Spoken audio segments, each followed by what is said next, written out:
Hey, good afternoon, everybody. Welcome in Saturday, June 25th, 2022. And I want to do an update on the obvious historical announcement from the Supreme Court of the United States yesterday about Roe v. Wade. They, of course, overturned that decision. If you missed my video from yesterday, I'll link it below. You can check it out. But long story short, almost 50 years old, the Roe versus Wade decision by the Supreme Court in the 70s made it legal for people in the United States to seek out and receive abortions on a federal level. However, the decision to overturn it yesterday made it the state's decision, state to state, and each state has a different outlook on what it should be. 13 of these states have automatic triggers to make it illegal. I believe another 11 or 12 of them have close laws that will either heavily restrict it or make it pretty much illegal. And then the rest of the states, it's up to them to decide. Some of them are going to leave it as is and that it's legal, and some of them will make a decision in the coming days and weeks. So that's what that video is about, and you can check that out down below. I'll link it. But with that said, now that we've had 24 hours to digest this information, there have been a lot of updates. There have been protests. There have been politicians, including the president, the vice president, including former President Obama and his wife, including Hollywood actors, actresses, musicians, all coming in with their opinion and their side of things, and tweeting and posting on Facebook and social media and joining the argument. Some of them joining the protests, which are happening in D.C., happening across the country.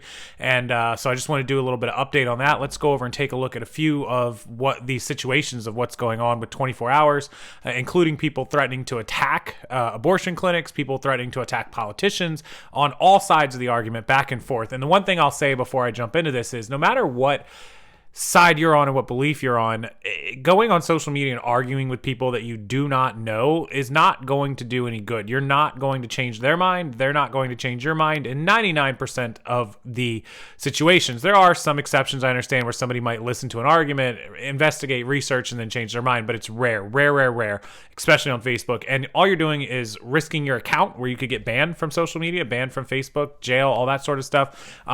You're wasting your time. You could be doing more, starting a business, making money, not spending 2 hours a day on Facebook. You could be doing any number of things with your family. It's just not worth it. And you're also stressing yourself out and hurting your mental health and your positive outlook. Just don't do it. Just don't spend the time to argue on Facebook. I know this is going to go in one ear and out the other. But anyways, that's kind of my position on that. If you have an opinion, it's great.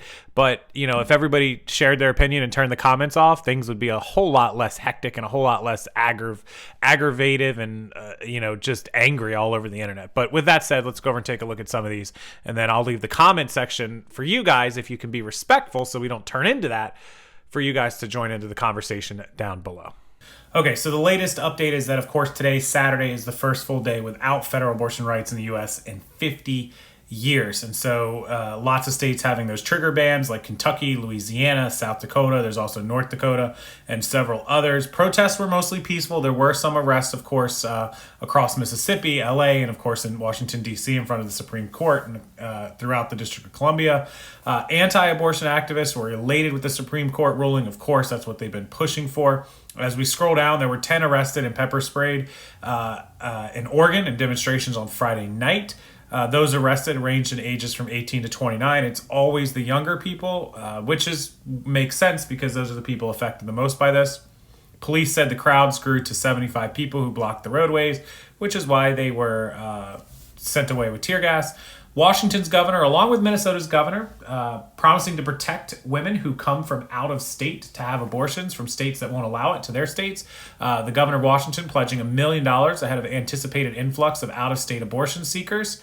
That was Governor Jay Inslee, who is a Washington sanctuary state that allows abortion. So people that are coming from other states to Washington will be allowed to get it done there. And also he is vowing to help them as a sanctuary state. In addition to that, Minnesota and several other states, people worried about the maternal mortality rates, saying that it's 47% higher in the states that will ban abortion, meaning there are a lot of reasons that people have abortions because it's not good for the mother's health, which could in turn, if they're not allowed to have it, kill them.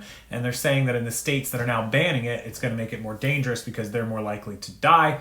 Probably, if I had to guess, it's a lot of poorer states. And as I look at it, Alabama, Georgia, okay, Tennessee, Texas, South Carolina, typically the deep South, is more known to be poor. If you look at the poorest states in this country, generally I believe it's like Mississippi, it's Alabama, it's Arkansas, the deep, deep South, which all those states pop up on that list. You go over to the states where it's not as bad, it's the richer states, which obviously makes sense because richer people in richer states and areas can afford better healthcare and all that sort of stuff. California is very rich. Illinois is very rich. Maryland, actually, with DC and Northern Virginia, is actually pretty well off. New Jersey is rich. Greenwich, New York, obviously, a lot of money there. Virginia, again, near DC, a lot of money there. Washington, very, very rich with the tech companies. So all of those states, very wealthy, very well-to-do, most of them, and then all the poorer states, Arkansas, Mississippi, Tennessee, the Deep South, Missouri, more likely to have deaths. So talking about that, as we scroll down, you can see the demonstrators still sitting outside the Supreme Court, but very thinly spread, not a ton, not a huge crowd. Minnesota's governor issuing protective orders for anybody that comes to the state wishing to have an abortion. And then you can just scroll on and on and on. Biden yelling at them over this.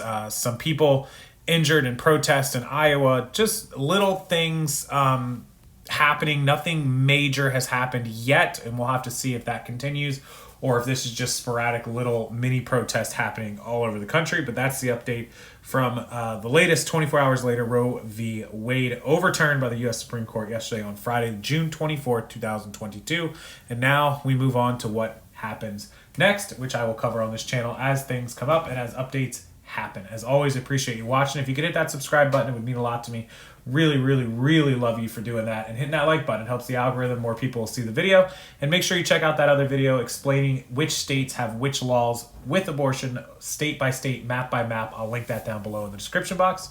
As always, have a wonderful rest of your weekend, and I'll see you next time.